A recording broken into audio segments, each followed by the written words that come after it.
ተመልካቾቻችን በመልአት የወንጌል አገልግሎት እየተዘጋጀ የሚቀርብላችሁ ሳምንታዊ የእግዚአብሔርን ቃል የምንሰማበት ጊዜ ነው።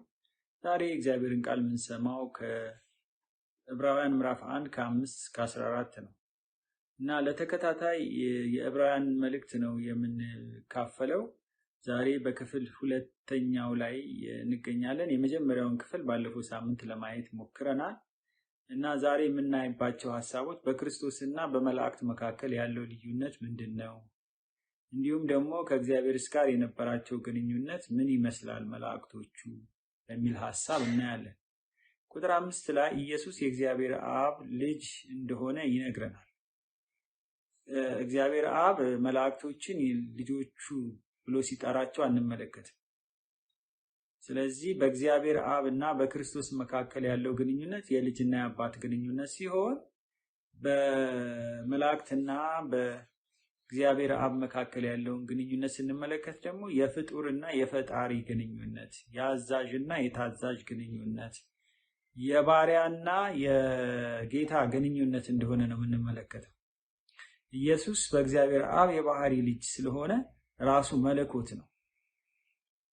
ኢየሱስ ያለው የእግዚአብሔር ልጅነትና እኛ የሰው ልጆች ራሱ ያለን የእግዚአብሔር ልጅነት ባለፈው ሳምንትም ለመጠቆም ሞክሬያለሁ። በጣም ሰፊ ልዩነት አለ።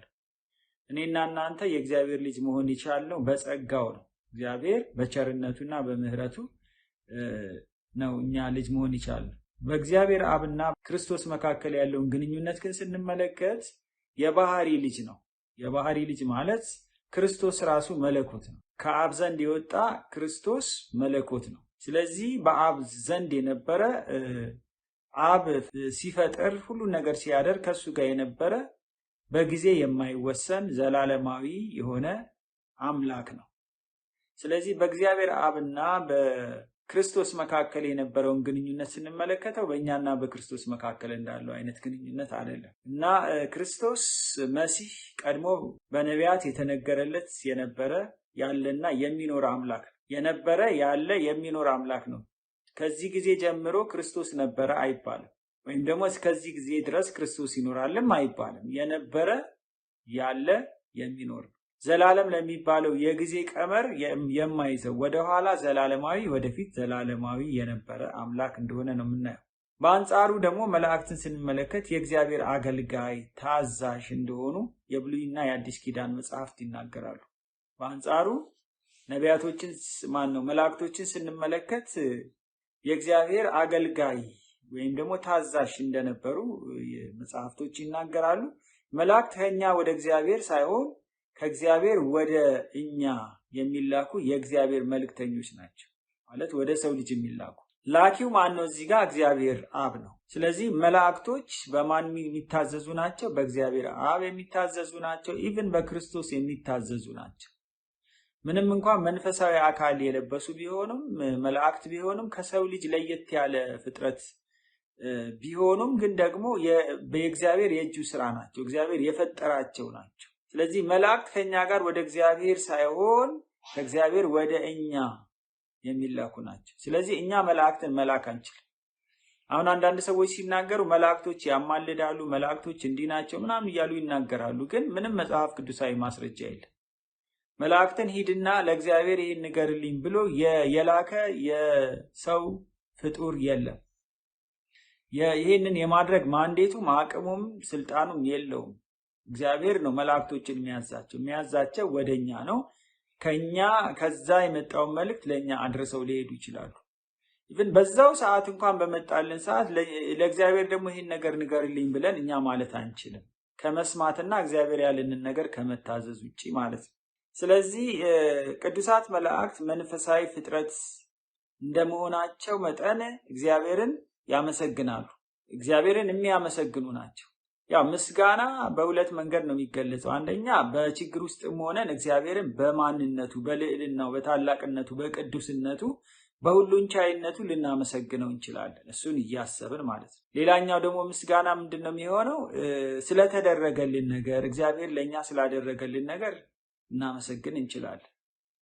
ስለዚህ መላእክቶችን ስንመለከታቸው እግዚአብሔርን የማመስገን ስራ ነው አንዱ ስራቸው እና ይህንን ደግሞ በዕብራውያን ምዕራፍ 1 ቁጥር 6 ላይ እናገኛለን። እንዲሁም ደግሞ ራዕይ ምዕራፍ 5 ቁጥር 11 ላይ እናገኛለን። ሌላው ደግሞ ፍቃዱን ይፈጽማሉ፣ የእግዚአብሔርን ፈቃድ ይፈጽማሉ ማለት ነው። የሱን ፈቃድ ይፈጽማሉ ማለት የራሳቸውን ፈቃድ እንዲፈጽሙ አልተፈቀደላቸውም። በፈቃድ የራሳቸውን ፈቃድ በማድረግ መሄድ የሚችሉ አይደሉም። እግዚአብሔር ያላቸውን ነገር እንዲያደርጉ የሚጠበቅባቸው ናቸው። ስለዚህ የእግዚአብሔርን ፈቃድ የሚፈጽሙ ናቸው። ዘኍልቍ ምዕራፍ 22 ቁጥር 22፣ መዝሙረ ዳዊት 103 ቁጥር 20 ላይ እናገኛለን። ሌላው የምንመለከተው ነገር የእግዚአብሔርን ፊት ያያሉ። ያው በሰማይ ነው መኖሪያቸው፣ የእግዚአብሔርን ፊት ምን ያደርጋሉ? ያያሉ። ይሄን ደግሞ የምንመለከተው በማቴዎስ ወንጌል ምዕራፍ 18 ቁጥር 10 ላይ ማየት እንችላለን። ሌላው ለክርስቶስ ይገዛሉ። አንደኛ ጴጥሮስ ምዕራፍ 3 ቁጥር 23 ላይ ማየት እንችላለን። ለክርስቶስ ይገዛሉ። የሚገዛ ሰው ገዢ ያለው ማለት ነው። ስለዚህ ገዢያቸው ማን ነው? ክርስቶስ ነው። ክርስቶስ ደግሞ በእነሱ ላይ ገዢ ከሆነ አምላካቸው ነው ማለት ነው። ባለስልጣናቸው ነው። በእነሱ ላይ ማዘዝ የሚችል። ከሰው ዘር ይበልጣሉ። ከሰው ዘር የሚበልጡበት አንዱ ምክንያት ምንድን ነው ቢባል የሰው ዘር በምንድን ነው? ስጋ ለባሽ ነው። ስጋ የለበሰ ፍጡር ነው። እነሱ ደግሞ መናፍስት ናቸው፣ ወይም መንፈሳዊ አካል የለበሱ ፍጡራን ናቸው። ስለዚህ መጽሐፍ ቅዱስም ይሄን ነገር ይነግረናል። ከሰው ዘር ይበልጣሉ። ዕብራውያን ምዕራፍ 2 ቁጥር 6 እስከ 7። ከሰው ዘር ይበልጣሉ ማለት በሰው ላይ ጌታ ናቸው ማለት አይደለም፣ ወይ ደግሞ የሰው አምላክ ናቸው ማለት አይደለም። በአፈጣጠራቸው ግን ከሰው ይለያሉ፣ ከሰው ይበልጣሉ ይላል መጽሐፍ ቅዱስ ነው የሚናገረው። ይሄንን ዕብራውያን ምዕራፍ 2 ቁጥር 6 እስከ 7 ላይ ይሄንን ነገር እናገኛለን። የበለጠን ሁሉ እኛን ያዘዘን ሁሉ ደግሞ የኛ አምላክ ነው ማለት አይደለም። ስለዚህ በሰውና በመላእክት መካከል ያለው ልዩነት ከኛ የተሻለ መንፈሳዊ አካል አላቸው። በዚህ ያው እኛ ስጋ ለባሾቹ፣ እኛ ደካሞቹ፣ ለኃጢአት በጣም ቅርብ የሆነን ሰዎች፣ የሰው ልጆች እኛ ከነሱ እናንሳለን። ይሄ ማለት ግን የኛ አምላክ ናቸው ማለት ግን አይደለም። የኛ አምላክ ሰማይና ምድርን የፈጠረው እግዚአብሔር ነው።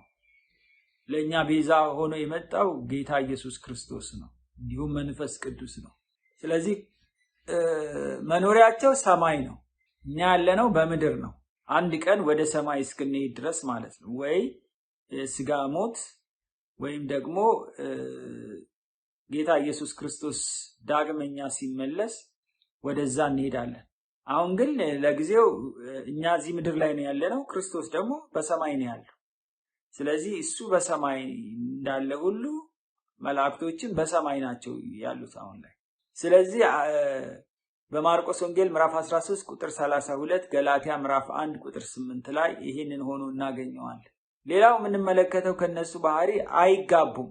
በማቴዎስ ወንጌል ምዕራፍ 22 ቁጥር 30 ላይ እንደምንመለከተው መላእክቶች አይጋቡም። መላእክቶች ጋብቻ አይፈጽሙም።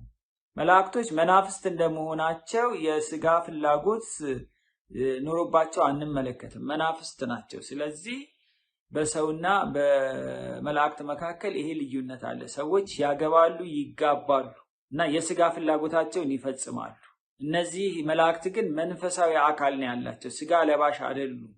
ስለዚህ መጋባት አይጠበቅባቸው። ሌላው የምንመለከተው ነገር በይሄንን ሌላው የምናየው አይሞቱም። ሉቃስ 2 ከ34 እስከ 36 የሰው ልጅ ያው በአዳም ኃጢአት ምክንያት ሞት ወደ ሰው ልጆች እንደገባ መጽሐፍ ቅዱስ ይናገራል። ሞት ማለት ያው ሰው በስጋው ይሄንን ዓለም የሚለቅበት ማለት ነው። ሁለተኛው ደግሞ ከእግዚአብሔር ጋር ያለው ግንኙነት የሚቋረጥበት ማለት ነው። መላእክትን ግን ስንመለከት አይሞቱ። የወደቁ ሲሶ መላእክቶች እንዳሉ ያው መጽሐፍ ቅዱስ ይነግረናል። እግዚአብሔርን አልታዘዝም ብለው ግን በባህሪያቸው መንፈስ ስለሆኑ አይሞቱ። እውነት ነው። የሰው ልጅም በውስጡ እግዚአብሔር ምን ሰጥቶታል? መንፈስን ሰጥቶታል፣ ነፍስን ሰጥቶታል፣ ስጋን ሰጥቶታል። የሰው ልጅ ግን ከእግዚአብሔር በተለየበት ጊዜ ምን ሆኖ ነበር? ሞቶ እንደነበረ መጽሐፍ ቅዱስ ይነግረናል። ከእግዚአብሔር ጋር ያለው ግንኙነት ተቋርጦ ነበር። ሊመለኩ አይገባም። ቆላስይስ 2:18 ላይ ወይም ራእይ 19 ከ9 እስከ 10 ሄደን ስንመለከት ሊመለኩ አይገባም። ምን ስለሆኑ? እነሱ ፍጡራን ስለሆኑ፣ ፈጣሪ ስላልሆኑ፣ የነገሮች ሁሉ ጀማሪና ፈጻሚ ስላልሆኑ፣ ይሄ የሚታየው ዓለም የሚገዙ የሚያስተዳድሩ ስላልሆኑ እነሱ ሊመለኩ አይገባም። አምልኮ መውሰድ የሚችለው ማን ነው? እግዚአብሔር ብቻ ነው። አምልኮ መውሰድ የሚችለው መለኮት ብቻ ነው። ስለዚህ በሰው አምሳል ሊገለጡ ይችላሉ። ብዙውን ጊዜ ክንፍ የሌላቸው ጎበዛዝት በመሆን ይገለጣሉ። ይህን ዘፍጥረት ምዕራፍ 18 ቁጥር 2 ላይ እንመለከታለን። እንደገና ቁጥር 16 ላይ እናያለን። እንደገና ምዕራፍ 19 ቁጥር 1 ላይ እንመለከታለን። ወደ አብርሃም ወደ ሎጥ በመጡ ሰዓት እነዛ ሶስቱ ሰዎች አማልክት ነበሩ። አማልክት ማለት መላእክቶች ነበሩ። ስለዚህ አንዳንድ ጊዜ በሰው አምሳል ይገለጣሉ። ሰው ነው የሚመስሉት። ብዙ ጊዜ ኤክስፔክት የምናደርገው ክንፍ የተገጠመላቸው አይነት ሆኖ ነው የምናየው። ግን አንዳንድ ጊዜ ደግሞ እግዚአብሔር ላሰራሩ ለፈቀደው ነገር ሐሳቡን ለመፈጸም ሲል ክንፍ ላይኖራቸው ወይም ደግሞ የሆነ ሌላ ተጨማሪ ነገር ሳይኖራቸው የሰው አምሳል ይዘው ወይም እንደ ሰው ስጋ ለባሽ መስለው ሊገለጡ ይችላሉ። ቁጥር 6 ላይ እዚሁ ምዕራፍ 1 ቁጥር 6 ላይ ሄደንስና የእግዚአብሔር በኩር ተብሎ የተገለጸው ለክርስቶስ ሲሆን መላእክቱ ደግሞ ለክርስቶስ እንዲሰግዱ ታዘዋል። በኩር ተብሎ የተገለጸው ለክርስቶስ ነው። የእግዚአብሔር በኩር ልጁ ማን ነው? ክርስቶስ ነው። መላእክቱ ግን ለክርስቶስ እንዲሰግዱ ታዘዋል። ቆላስይስ 1:15 ላይ እናያለን። ስለዚህ ክርስቶስ ስግደት የሚቀበል ስለሆነ ፍጹም አምላክ መሆኑን ያሳያል። ክርስቶስ ስግደት የሚቀበል ነው። ስግደት የሚቀበል ደግሞ ፍጹም የሆነ አምላክ ነው። አንድ ጊዜ ሐዋርያት ሥራ ምዕራፍ 14 ላይ ያንን እግሩ የሰለለ ሰው ሲነሳ እነ ጳውሎስ ጸልየውለት በኢየሱስ ስም ተነሳ ብለውት ሲነሳ አማልክት በሰው ተመስለው መጡብን ብለው ሲናገሩ እንመለከታለን።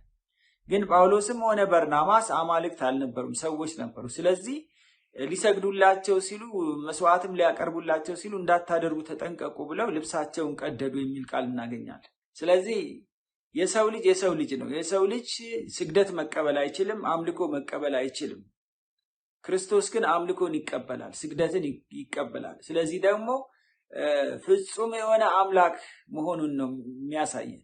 ክርስቶስ ፍጹም የሆነ አምላክ፣ ሁሉን ማድረግ የሚችል አምላክ፣ በሁሉ ነገር ላይ ስልጣን ያለው አምላክ፣ ነገሮችን ካለመኖር ወደ መኖር ማምጣት የቻለ የሚችል አምላክ ስለሆነ እሱ አምልኮና ስግደት ይገባዋል። ከኛ ለተሻለ ከኛ ከፍ ላለ ብቻ ሳይሆን በማንነቱ አምላክ ለሆነ ብቻ ነው ስግደት መቅረብ የሚችለው። ስለዚህ ክርስቶስ ከሰው ልጆችም ከመላእክትም ይበልጣል። መብለጥ ብቻ አይደለም፣ አምልኮን ይቀበላል። መብለጥ ብቻ አይደለም፣ የሰው ልጅም ሆነ የመላእክት ፈጣሪ ነው። ስለዚህ ለእጆቹ ስራ እሱ አይገዛም። እሱ ግን የእጆቹን ስራ ምን ያደርጋል? ያስገዛል። መላእክቱ መናፍስት ወይም ነፋሳት፣ አገልጋዮቹ ደግሞ የእሳት ነበልባል በመባል ይታወቃሉ። ስለዚህ መላእክቶቹ መናፍስት ናቸው፣ ግን አገልጋዮች ናቸው። የማን አገልጋዮች ናቸው? የክርስቶስ አገልጋዮች ናቸው። የመላእክቱ ስጋ ለባሽ እንዳልሆኑና መንፈሳዊ አካል እንደተሰጣቸው ቢያመለክትም ግን አምላክ አይደሉም። መንፈሳዊ አካል ተሰጣቸው ማለት አምላክነታቸውን ያረጋግጣል ማለት አይደለም። መንፈሳዊ አካል ለበሱ ማለት ሉዓላዊ የሆነ ስልጣን አላቸው ማለት አይደለም። የሚገዙለት፣ የሚታዘዙለት፣ የሚሰግዱለት፣ ፈቃዱን የሚፈጽሙለት አምላክ ያላቸው ናቸው መላእክቶች። ስለዚህ መላእክቶች ምን አይደሉም? አምላክ አይደሉም። ክርስቶስ ግን በአንጻሩ አምላክ ነው። ክርስቶስ ነገሮችን ካለመኖር ወደ መኖር ያመጣ የሰው ልጆችና በምድርም ሆነ በዩኒቨርስ ላይ የምናያቸውን ፍጥረታት ሁሉ የፈጠረ አምላክ ነው። ቁጥር 8 ስለ ልጁ ግን አምላክ ሆይ ዙፋንህ ከዘላለም እስከ ዘላለም ጸንቶ ይኖራል ይለዋል። ከዘላለም ወደ ኋላ መነሻ የሌለው ወደፊትም ደግሞ መጨረሻ የሌለው። ስለዚህ ኢየሱስ ምንድነው? መነሻም መጨረሻም የሌለው ዘላለማዊ አምላክ ነው። እኔና እናንተ እግዚአብሔር በውስጣችን ዘላለማዊነትን ቢጨምርም ግን መጽሐፍ ቅዱስ እንደሱ ይላል። ለሰው ልጅ እግዚአብሔር ዘላለማዊነትን እንደሰጠው ይናገራል። ግን የመነሻ ጊዜ አለ። የተፈጠርንበት ቀን አለ። የተፈጠርንበት ሰዓት፣ ደቂቃ፣ ሰከንድ፣ ማይክሮ ሰከንድ አለ። ስለዚህ የሰው ልጅ ልዩ የሚያደርገው ያው ብዙ ጊዜ መቃብር ላይ ሄደን ስንመለከት እናያለን።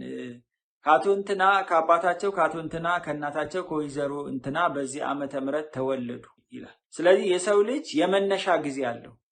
ጌታ ኢየሱስ ክርስቶስ ግን የመነሻ ጊዜ የለውም። ወደ ኋላም ብትመለከቱ ዘላለማዊ ነው። በዚህ ጊዜ ጀምሮ ክርስቶስ ተገኘ ወይም ደግሞ የሆነ የመነሻ ጊዜ እንዳለው አመላካች ቃላት መጠቀም አንችል። ስለዚህ ወደ ኋላ ዘላለማዊ ነው፣ ወደፊት ዘላለማዊ ነው። እንደውም ዕብራውያን 7 ላይ ሲናገር እናትና አባት የለውም፣ ለትውልዱ ቁጥር የለውም፣ ለዘመኑ ጥንት የለውም ይላል። ለትውልዱ ቁጥር የለውም ማለት ይሄን ያህል ዕድሜ አለው ተብሎ ሊነገር አይችልም። ክርስቶስ ለዘመኑ ጥንት የለውም ሲባል የመነሻ ጊዜ የለውም ማለት ነው። የመነሻ ጊዜ የሌለው አምላክ ነው።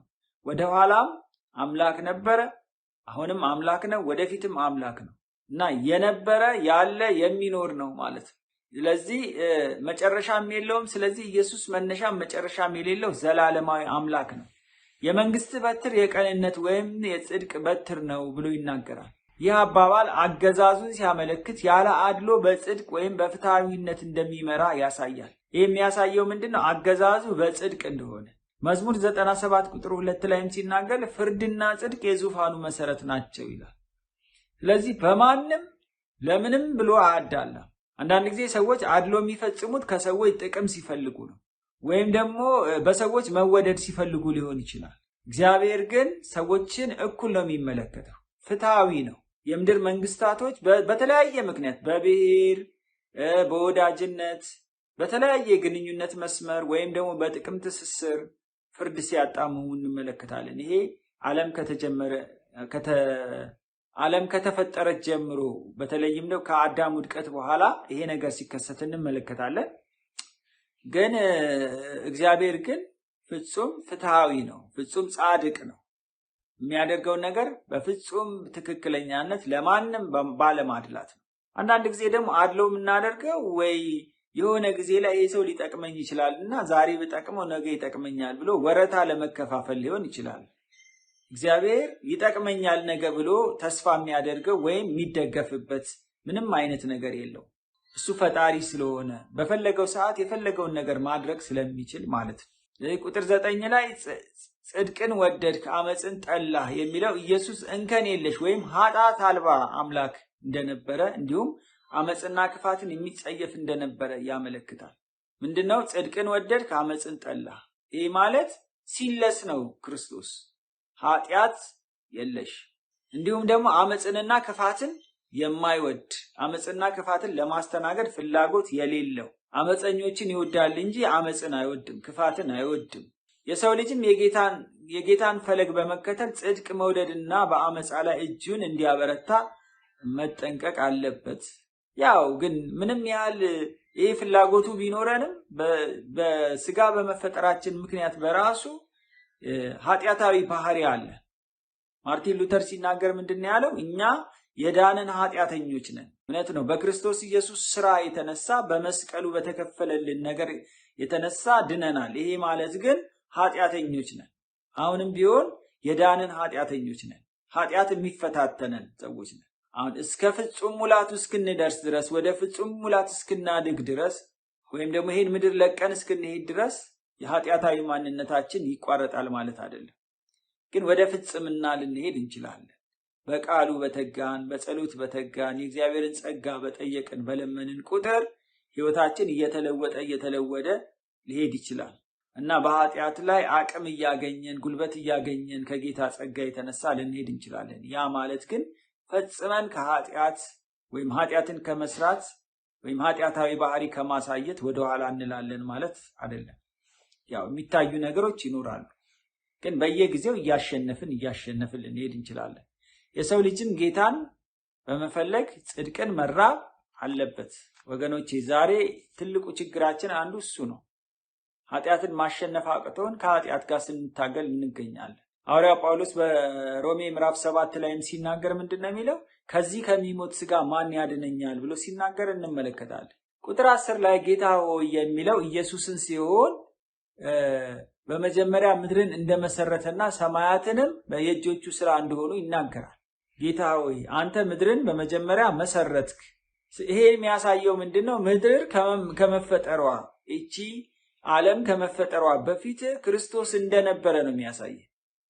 ከፍጥረት በፊት እንደነበረ እና ምድርንም እሱ እንደሰራት እንደመሰረታት ካለመኖር ወደ መኖር እንዳመጣት ደግሞ ሰማያትም በእርሱ እንደተፈጠሩ ሲያመለክተን ይህ ደግሞ በሰማይና በምድር ላይ ስልጣን እንዳለው አመላካች ነው። ሰማያትም የእጆች ስራ ናቸው። እኛ አሁን የማናቀውስ እንሄድበታለን ብለን ተስፋ የምናደርገውንም ሰማይ ወይም ደግሞ መንግስተ ሰማያም የሚባለውንም የሰራው ክርስቶስ ነው። እግዚአብሔር አብ ነው፣ መንፈስ ቅዱስ ነው። ስለዚህ በእግዚአብሔርና በክርስቶስና በሰው ልጆች መካከልም ሆነ በክርስቶስና በመላእክት መካከል ያለው ሰፊ ልዩነት ነው። የፈጣሪና የፍጡር፣ የገዢና የተገዢ ደግሞ ሰማያትን በእርሱ እንደተፈጠሩ ሲያመለክተን ይህ ደግሞ በሰማይና በምድር እሱ ምን አለው?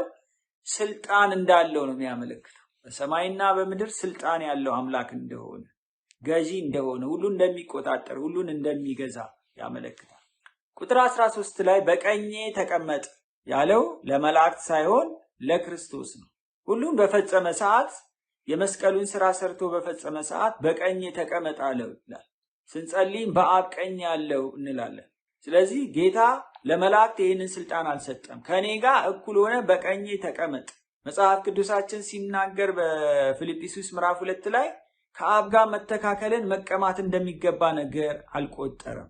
which means ከአብ ጋር እኩል ነበር፣ ግን ያንን እንኳን እንደመቀማት ሳይቆጥር የሰው ልጆችን ለማዳን በፈቃዱ ቤዛ ሆኖ ወደ ምድር ላይ ሰዎችን ለመቤዠት እንደመጣ መጽሐፍ ቅዱስ ይነግረናል። ስለዚህ ኢየሱስ ከአብ እኩል እንደነበረና የሰው ልጆችን ለማዳን ለውስን ጊዜ በፈቃዱ ያንን ቦታ መልቀቁና ሁሉን ወደ ቀደመው ስልጣኑ በመመለስ በአብ ቀኝ መቀመጡን ያሳየናል። ሲመጣም ለውስን ጊዜ ነው የመጣው። 33 ዓመት ተኩል ነው እዚህ ምድር ላይ ቆይ። ይሄን ደግሞ ያደረገው በፈቃዱ ነው ያደረገው። ለምን? ለኛ ከነበረው ኮንሰርን የተነሳ፣ ለኛ ከነበረው እኛን የማዳን ፍላጎት የተነሳ፣ ለዘላለም እንዳይፈረድብን ወደ ሲኦል ወይም ደግሞ ወደ ገሃነመ እሳት እንዳንገባ ካለው ፍላጎት የተነሳ በፈቃዱ የሰው ልጆችን እንዳዳነ መጽሐፍ ቅዱስ ይናገራል። እግዚአብሔርን የሚታዘዘው ሰው እንደጠፋ ይናገራል። የገዛ ክንዱ መድኃኒት አመጣችለት ይለናል መጽሐፍ ቅዱስ። ስለዚህ ደግሞ ይሄንን የፈጸመው ማን ነው? ክርስቶስ ነው። ክርስቶስ ይሄን የፈጸመውና ዙፋኑን ለቆ ወደ ምድር የመጣው እና የሰው ልጆችን ስጋ የለበሰው በፈቃዱ እንደሆነ ነው መጽሐፍ ቅዱስ የሚነግረን። ቁጥር 14 ላይ መላእክት መዳን የሚወርሱትን ለማገልገል ከአብ ዘንድ የሚላኩ አገልጋዮች ናቸው። አገልጋዮች ናቸው። ከማን ዘንድ የተላኩ? ከአብ ዘንድ የተላኩ። የሰው ልጅ መዳንን እንዲወርስ ሐዋርያው ዮሐንስ መልአኩን ሊሰግድለት በፈለገ ጊዜ መልአኩ ያለው እንዳታደርገው ተጠንቀቅ፣ ከአንተ ጋር የኢየሱስን ምስክር ካላቸው ከወንድሞች ጋር አብሬ ባሪያ ነኝ ይላል መጽሐፍ። ስለዚህ ስለኛ ሲል ምን ሆኗል? እሱ ባሪያ ሆኗል። ስለኛ ሲል ዋጋ ከፍሏል። ኢቭን መልአኩ ራሱ ምንድነው ያለው? እንዳታደርገዋል። ሊሰግድለት ሲል ልዩ ፍጡር ስለሆነ ማለት ነው። መንፈሳዊ አካል ስለለበሰ ሊሰግድለት ሙከራ አድርጎ ነበር፣ ግን ሊሰገድለት የሚገባ አይደለም መልአክ። እንዳታደርገው ተጠንቀቅ፣ እኔም እንዳንተ ይህንን ቃል ከሚፈጽሙ ጋር አብሬ ምንድነኝ? ባሪያ ነኝ፣ ተገዢ ነኝ። ስለዚህ በእግዚአብሔር መንግስትና በእግዚአብሔር ሉዓላዊ ፈቃድ ስር የምኖር ነኝ። አምላክ ስላልሆንኩ፣ አንተ ግን ምን ስለሆንክ? አንተ አምላክ ስለሆንክ ሊሰገድልህ ይገባል ክርስቶስ ሆይ።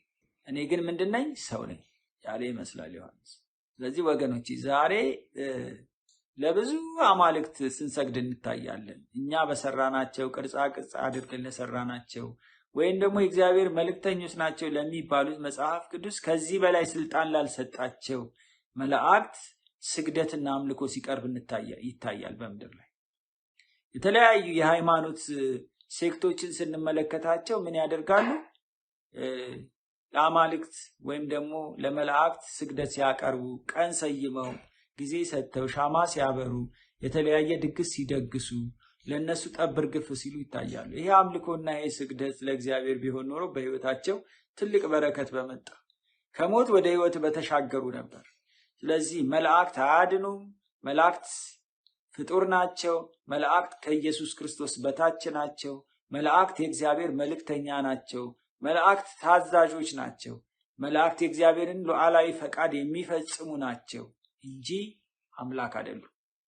በዚህ ወገኖቼ በዚህ ጉዳይ ላይ ምንም አይነት ድርድር እንድናደርግ እግዚአብሔር አይፈልግም። ሌሎች አማልክቶች ለአንተ አይሁኑ ነው የሚለው መጽሐፍ ቅዱስ ሕግ ላይ ሲናገር። ከአስርቱ ትእዛዛት አንዱ ምንድነው? ለሌሎች አማልክት አትስገድ። ስለዚህ እግዚአብሔር አብ ብቻ ነው ሊሰገድለት የሚገባው። ክርስቶስ ብቻ ነው የሚሰገድለት።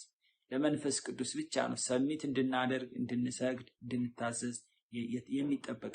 ስለዚህ ከዚህ ውጪ የምናደርገው ማንኛውም አምልኮ በእግዚአብሔር ፊት ተቀባይነት የለው። የመዳንም መንገድ ቢሆን ክርስቶስ ነው። ለኛ ቤዛ የሆነው ክርስቶስ ነው። ዋጋ የከፈለው ክርስቶስ ነው። ስለዚህ ከምንም ጋር አያይዘን አምልኮ ልናቀርብ አይገባም። አንዳንድ ጊዜ ይሄኛው የአክብሮት ነው፣ ይሄኛው የአምልኮ ነው ምናምን እያሉ ስግደቶችን በተለያየ መንገድ ሊከፋፍሉ ሲሞክሩ ይታያል። ግን ይሄ ምንም አይነት መጽሐፍ ቅዱሳዊ ግራውንድ የለው። ሰዎችን እናከብራለን። ሰዎችን ያው ሰው ከሰው ጋር እንኳን ባለው ግንኙነት ለሰዎች አክብሮት ልንሰጥ እንችላለን። ግን ሰዎች ናቸው፣ እንደኛው ማለት ነው። እንደኛው ደካማ ናቸው እና ምንም ያህል አዋቂ ቢሆኑ፣ በእግዚአብሔር ቃል የበሰሉ ቢሆኑ፣ መንፈሳዊ ቢሆኑ ልንሰግድላቸው አይገባም። አሁን ወደ ምዕራብ አፍሪካ አካባቢ አንዳንድ ጊዜ አንዳንድ አገልጋይ ተብዬዎች ሰዎች ጫማቸውን እንዲጠርጉላቸው ወይ የሆነ ጎንበስ ቀና እንዲሉላቸው የተለያየ ነገር ሲያደርጉ እንመለከታለን። ስለዚህ ከዚህ አካሄድና አኗኗር እንድንወጣ እግዚአብሔር ይርዳ። በመላእክትና በሰው በመላእክትና በእግዚአብሔር መካከል ሰፊ ልዩነት ነው ያለው፣ በፍጡርና በፈጣሪ መካከል ያለ ልዩነት። ስለዚህ እኛ ልናመልከውም ልንሰግድለትም ልንገዛለትም የሚገባ ኢየሱስ ብቻ መሆኑን አውቀን፣ እግዚአብሔር ብቻ መሆኑን አውቀን ለሱ ልንገዛ ይገባል። እነዚህ መላእክቶች መናፍስት ቢሆኑም የተለየ መንፈሳዊ አካል ቢኖራቸውም ግን አምላክ ናቸው ማለት አይደለም። የሰማነውን ቃል ይባርክልን። ተባረኩ። አሜን።